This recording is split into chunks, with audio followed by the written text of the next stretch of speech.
how's it going? Happy Tuesday afternoon. I'm so excited for you if you're here to join me today. And what we're going to be really going over today is really talking about the skinny on intermittent fasting. If we've never met before, I'm Dr. Lauren Hungler and I'm a naturopathic doctor. And my goal is to help women feel healthy as fuck. That is a woman who has energy, has the motivation to get shit done while also taking care of herself. So a lot of the times, intermittent fasting is one of those questions and one of those topics that I hear about a lot, and there's lots of different questions on it. So if you have a question today, feel free to throw it into the chat. We'll try and get to everyone's questions. There's always lots of things, lots of conflicting information that people have, so hopefully we can kind of tease out some of those issues. So really what we're going to be going over today is what is intermittent fasting. We're going to talk about the different types of intermittent fasting that there are. We're going to go over some of the benefits, how long it will take before you tend to see results, which is always a common question. Is it different for men and for women? And then one of the most common questions I'm always asked is like, what can or can't I have while I'm fasting? So let's get into it. Again, if you have any questions during it, I'd love for you to post in the comments below. So really when we talk about intermittent fasting, it's more about a pattern of eating rather than being considered a diet. Usually a diet really focuses on the foods that you're allowed to incorporate, where with intermittent fasting, we're really looking at eating windows and windows where you're not eating in simple terms. So there's three different main styles of intermittent fasting that a lot of people would have used before. So one is called alternate day fasting. So if you know someone that's done like a 5 and 2 is what it is colloquially called. And so what happens on alternate day fasting is that usually you're doing a fast and a feast day. So on feast days, usually your food consumption is just based on hunger. Where on fasting days, on the opposite days, your intake's about 25% of your normal caloric intake. So you have feasting days and then you have fasting days. This one is definitely not appropriate for any type 1 diabetics or any women that are pregnant and breastfeeding because your caloric need is definitely much higher than the average person. So that's the first one. It's alternate day fasting. The second one is called periodic fasting or intermittent calorically restriction. And so what's happening there is that usually you're fasting for a 24-hour phase. And usually it's happening with no more than twice per week. And on your days that you're fasting, there's no measured caloric intake. You're eating nothing. So if anyone's done any of the like isogenics type shakes or diet programs, they do periodic fasting in those programs where usually there's 1 to 2 days in a week where you fast for 24 hours. The third one, and the one that I like the most, and I would say the most people, if you've talked to someone that's doing intermittent fasting, they're doing what's called time-restricted fasting. And so what time-restricted fasting is doing is that you actually have an eating window that you have throughout the day. And usually that eating window is around 8 hours, and your fasting window is between 14 to 16 hours on the opposite ends of that. So usually what that translates to is that if you don't get home until late at night and say you don't finish eating dinner until 8 p.m., that means that you don't start eating the next day until 12 o'clock in the afternoon. That would be a 16-hour fast with an 8-hour eating window. So you basically move it according to that. So if you want to finish dinner at 7, then you would start eating at 11 a.m. the next day. Same thing, maybe if you've got young kids and you're eating by 5:30 and you're done by 6 p.m., well then you can start eating around 10. So it can be really flexible and move in accordance with your life, which is really fantastic. So that's going to be the gold standard, is usually going to be a 16-hour fast with an 8-hour eating window. If you've never done fasting before, what I would even suggest, and there is some research to support that even a 14-hour fast can be effective, which would mean you would have like a 10-hour eating window. That's where I would maybe start if you're not ready to hit up that 16-hour fast.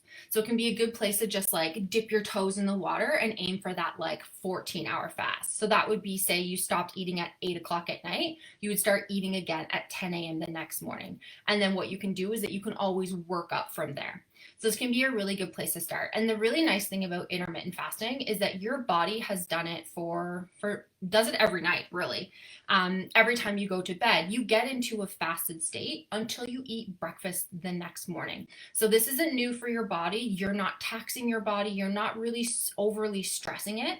And even if we look at it from an evolutionary standpoint, there's points in from a human history where we've gone through phases of fasting. So this isn't new for the body. It usually actually tends to like it. Most people, once they start, it's one of their favorite things that they've modified about their eating patterns is trying intermittent fasting. So what are some of the benefits that we've seen? So clinically, and within the research, there has been some studies that have shown weight loss in regards to using intermittent fasting. So if your goal is weight loss, intermittent fasting can be something you could think about trying in regards to helping to improve your weight management system. It's also been shown to improve your lipid profile. So that's reducing some of our not so great cholesterol, our LDL cholesterol, and actually improving triglycerides as well. So some really great features there in regards to heart health. There's other potential benefits, and there's not a lot of human clinical research in regards to these benefits, but we've done them in mice studies. And so basically, even if you read it in the research, they're extrapolating that into human health. So some of the benefits that we've also seen, even in like animal studies, is that you can see improved energy, improved focus and performance and productivity. It's been shown to delay aging and reduce oxidative stress, so that can be skin health as well. It can actually provide an anti-inflammatory benefit. They've seen improvements in the diversity in the gut microbiome in the gut, as well as blood sugar balancing, and improvements in insulin sensitivity. So we can start to see that there's lots of really great benefits. And I would say that from a practical standpoint, I definitely noticed that patients that have tried intermittent fasting really notice an improvement in energy and focus and productivity would be my big three, as well as the weight loss aspect. So it can be really beneficial in regards to that. So those are some of our general benefits. When it comes to like how does it work, basically what you're doing is you're doing caloric restriction. So when you're in your fasted states, you're not having any calories. And so what the body has to do is that if there's no free sugar and no free glucose for the body to use for energy, your body has to reach out to the body and find other sources to burn for energy.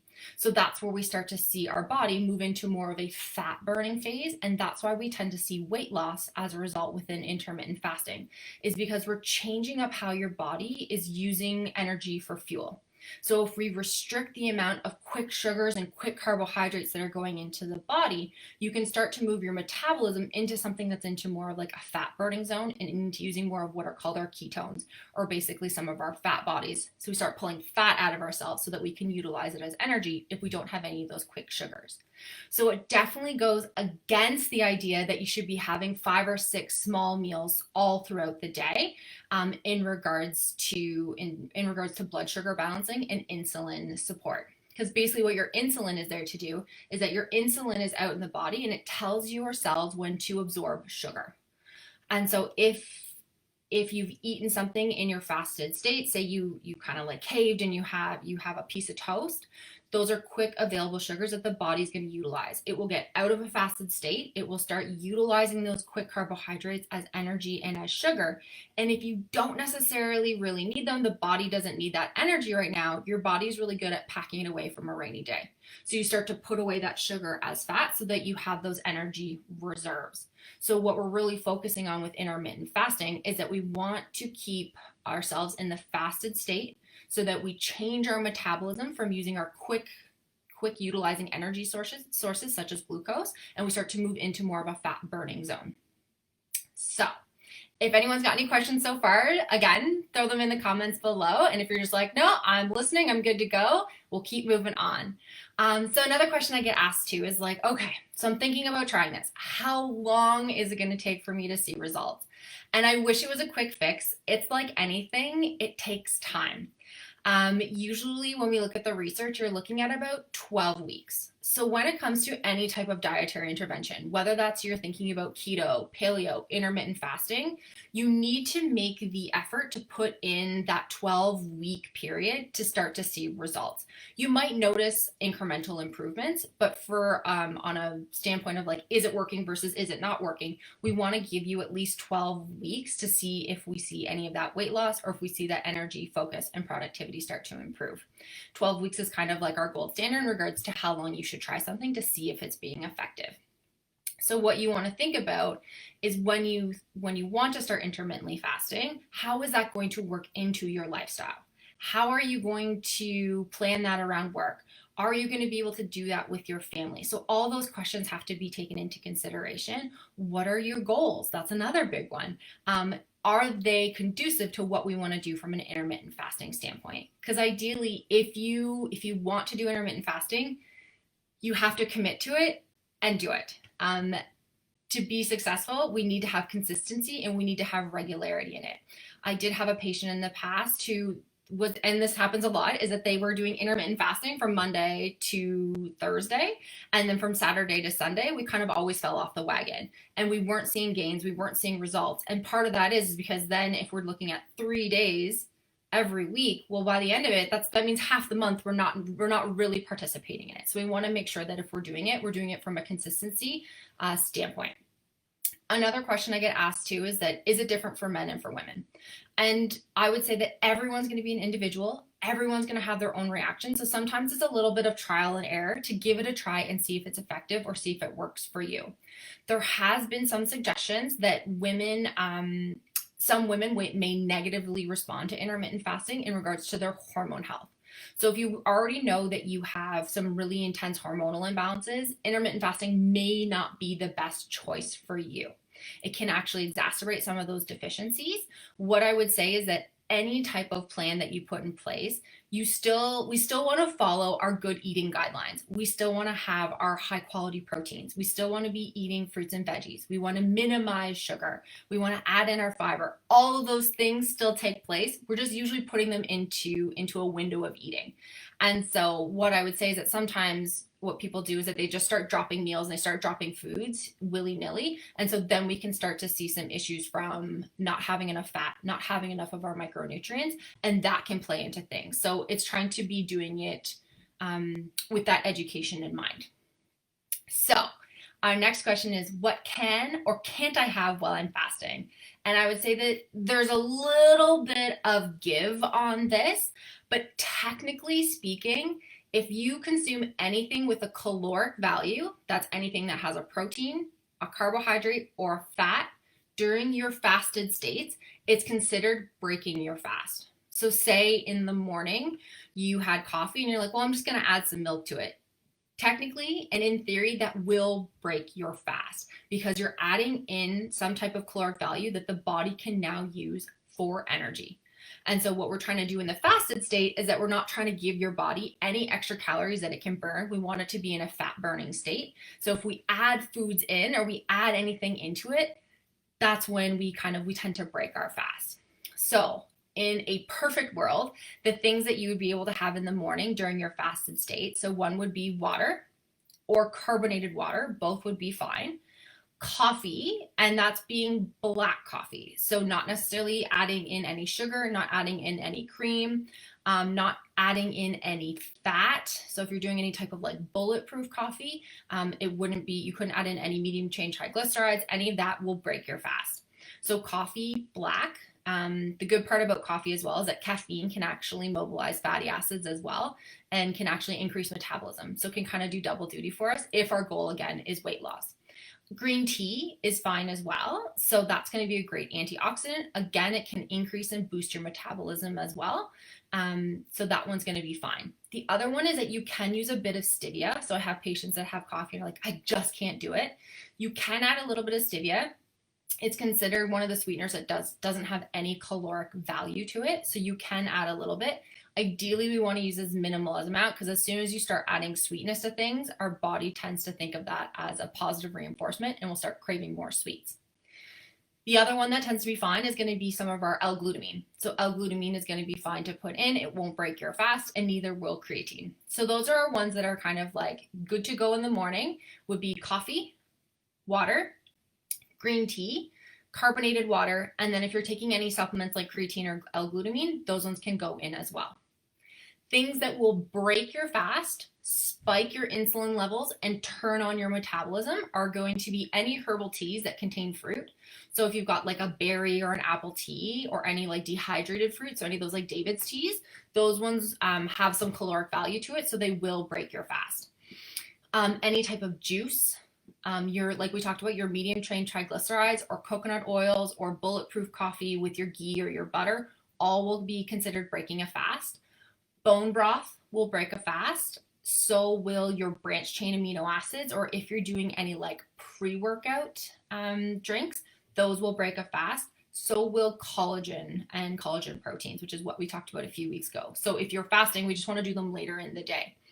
If you're on a keto diet and you've been taking any exogenous ketones, that will also break a fast. And sometimes any of like our superfoods or like our greens powders or green drinks, those will also break a fast. So again, if you're going to use them, that's fine. Just put them later on into the day. The questionable one is usually going to be apple cider vinegar and lemon juice. And basically the jury's still out on whether those two things will break a fast. Technically, they have a little bit of caloric value to them, but they tend to minimize glucose absorption. So I think in the end, the net effect is basically going to be zero. So that should be, if you're having some lemon water in the morning, it should be fine. So in a perfect world, the things that you could consume in your fasted state in the morning would be coffee, green tea, water, carbonated water, and stevia. I would say the caveat to the rule, and if you read any other blogs, and I haven't found anyone to give me concrete information, because we're just basically, it's not tested, so we don't necessarily know, is that there is a school of thought out there that if you are adding something to your coffee, so if you're adding in a little bit of cream, a little bit of almond milk, if it's less than 50 calories, the theory is that it won't turn on your metabolism enough to get it kick-started and to actually increase insulin. So if it's something where you're like, I can't do my coffee black, like it's just not happening, if you're going to use a little bit of cream or a little bit of almond milk or coconut milk, make sure it's less than 50 calories, so just a small amount. And the hope is that that won't turn on your metabolism and won't break your fast. Again, it's something you can try, and if you're not getting gains, you're not getting results, then it's something that we should probably consider and remove from that morning experience. So usually in the morning, if you're just having a coffee and having, like a liter of water, that's what you're aiming for before 11 or 12 o'clock when you're going to break your fast. And ideally what you want to do when you break your fast, and I have some patients that are like, oh, well then I go to 2 p.m. and I'm just not hungry. And I'm like, our eating window is at 8 hours. We want to be eating in there. And so when you go in to break your fast, you want to make sure that we're doing, a well-balanced meal when we do break it. So if we have some chicken on a salad with our veggies and our fiber sources, that would be a great way from like a lunch standpoint. If you want to have a smoothie, which is what I tend to recommend for patients when they're going to break their fast, having some good quality protein, having your greens in there, having some fruit and a little bit of water, mix that up, and then you're getting about 20 grams of protein. And that will help to keep you feeling fuller longer and having that fiber like we've been talking about. So protein, fiber, and fat are the things that keep us fuller longer. So if it's something where you've gone through and you notice that you're getting the hunger pangs earlier, it's looking at your diet a little bit closer to see maybe where are we lacking and where is it that we can improve things. A lot of the time, most people aren't getting enough protein. So it's trying to find sources that we can put in regards to that. When it comes to intermittent fasting, one of the things we always want to remember is that there is a certain population that you should just not be doing it. So if you're pregnant, if you're breastfeeding, no intermittent fasting for you. Your caloric requirements are above and beyond what you can do from an intermittent fasted state, and so you should not be participating in it. The other one would be type 1 diabetics. We need to keep you've got insulin that we're doing injectables with, so in type 1 diabetics, it's not great for intermittent fasting. And for anyone that has to take if you're taking medication and you need to take it with food, and you have a specific time of day that you need to be consuming that medication at, that would be someone where intermittent fasting wouldn't necessarily be great for you. So that's who we just want to make sure that it's not for. Everybody else, it's a little bit of trial and error. And if it's something where you've thought about trying it, my suggestion would be is to look at your day and see how you could fit it in. Where could you put your 8-hour fast? So for me, I tend to stop eating at 7 o'clock at night, and then I eat at 11. And so 11, I basically have like my version of a breakfast, and then I don't eat lunch until 1 or till 2, and then we have dinner around 5:30, and sometimes I'll put a mid-afternoon snack in there. And that's kind of how I use it. I have some patients that basically just do like 2 big meals at lunch and then at dinner, and have something a little bit more substantial midday. And that's how you would we would refocus it. Look at your day, look to see where that 8-hour eating window can be, and go from there. Your 16-hour fast will revolve around it. If you're not ready to take on a 16-hour, look at what a 14-hour fast would be and just give it a try. A lot of the time, it mimics what you would do on a weekend. On a weekend, you tend to wake up maybe a little bit later, or you just tend to eat a little bit later. So sometimes even at the office, I'll have a patient that's like, yeah, I don't usually eat till 9:30. And I'm like, okay, I'm going to push back when you eat dinner to, and then we're going to push back where you're eating breakfast to. And so we just kind of like shimmy things a little bit so that you're having your eating window at 8 hours and our fasted state is at the 16 to the best of our ability. So I had a question on Facebook that was like, what about beverages? What about weekends where I'm having a drink later into the night? And I wish from the bottom of my heart, I'd be like, yeah, have the wine. It has no ramifications. And I think we all know what the answer would be to this question, is that it does have to stay out.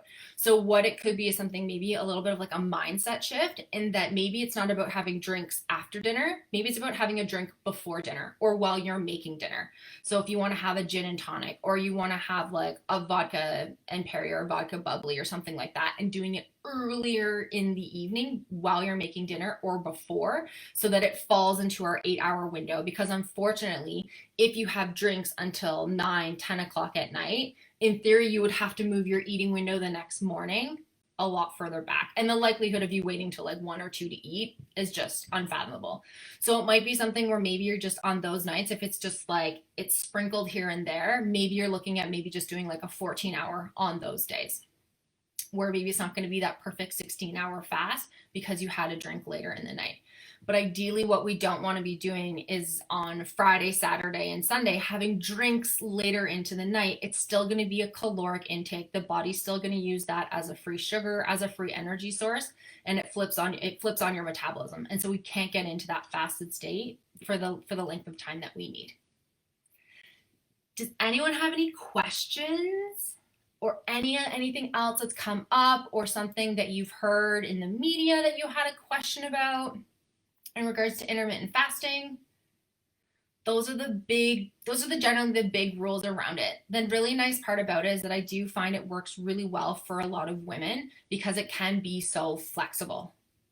We can move that window, we can shimmy it around. It's not all about exactly what you're eating in your diet, where when we look at a keto diet, when we look at a paleo diet, you're really like ransacking what your diet looks like and overhauling it to the extreme. You're basically changing everything that you eat.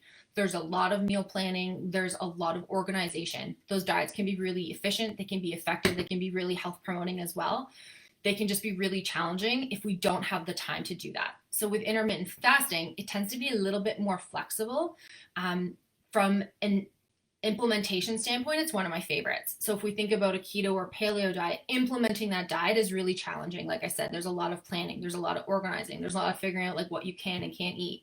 When it comes to implementing intermittent fasting, you just don't eat. And so it's a little bit of a mindset shift. And that's one of the biggest things that comes along with intermittent fasting, is starting to understand a little bit of your body. And do you actually have hunger cues, or are you just thirsty? A lot of the time you're thirsty, you're not necessarily always hungry. So part of it is starting to learn a little bit more about yourself and learning and seeing what it feels like to be in a fasted state. Once you get over those first 3 or 4 days, it starts to be a lot easier. So the first 2 or 3 days, I would say, can be the most challenging, and you're like, oh, I'm starving, I can't believe I'm not eating. Once you get through that, baby, you should be good to go. And lots of people find that they feel really amazing when they do intermittent fasting. So if you're watching this a little bit later and you have questions, feel free to write them in the comments. I will always write back. If you have any, if you leave here and you're like, oh, I wanted to ask this question, but I just couldn't, you can always send me a direct message. That's totally fine as well. But intermittent fasting is definitely one of my favorite things, and one thing that I tend to prescribe quite a bit, especially when the goal that someone is coming in for is weight loss. It's probably one of the first things I tend to prescribe. So it was great seeing you guys on a Tuesday afternoon. Oh, hey Claire, are there any foods you should avoid at the end of your eating window? Should you end the window with a protein, or does it matter? Good question. So my suggestion would be that just the one thing you do not want to end it with would be a really high carbohydrate load. So if you ended your window with like a hunk of cake or like 2 cookies, because part of what's going to happen there is that your blood sugar is going to spike and it's going to stay elevated for a period of time that we don't want it to. So I would say if you wanted to end it with a protein and a fat, that would be fine. It'll help to keep you full longer and it won't spike your insulin levels as much. So you can do that. So if you wanted to finish it off with maybe some grapes or some raspberries, so you get a little bit of the sweet, and then add in some almonds and some walnuts, that would be an option to see if you're finding that you're getting really hungry later into the night. So just mix a little bit of carbohydrate with your protein so that when you eat it, you can slow the release of sugar out into the blood over the evening, instead of giving that big spike that can happen and dropping back down, because then it will tend to make you feel more hungry. Christine says, similar question, what is a good fair enough. Similar question. So what is a good food to break your fast when you start eating? Yeah, fair enough. So we did go over that earlier. So what you want to think about is having a well-balanced meal. So again, you want to make sure you've got your protein, your fat, and your fiber, and you want to add in some carbohydrate load there too. So we're just thinking more like balanced meals. Again, anytime a really high carbohydrate load is probably just not the best in general to either start a fast or to end a fast on, because it's going to spike your blood sugar, it's going to spike your insulin levels, and we're going to have some negative ramifications from that. So when it comes to breaking your fast, a smoothie with protein powder, or if you're using like hemp hearts and like oatmeal or something like that to use for your fibers, for your fiber and your protein source, you can do that as well. You could do eggs with avocado on a piece of rye bread if you find that like wheat doesn't bother you. Maybe with some like turkey bacon on there. You could do it with like a loaded oatmeal would be another option. So if you've got your oatmeal and then we're putting on some nuts and seeds, we're putting on your berries, maybe a little bit of nut butter, we're kind of cranking up the protein value, but also getting in some of those complex carbohydrates, because you are going to be hungry. I mean, that's normal. That's what we're supposed to feel. Oh yeah, that's what we're supposed to feel, and that's no problem, Christine. Just you can go back. We talked about it as well, but I don't mind reiterating at all. So that's where you probably want to start. So I still find that even if I don't start eating till noon, I do tend to still have like a breakfast type of thing.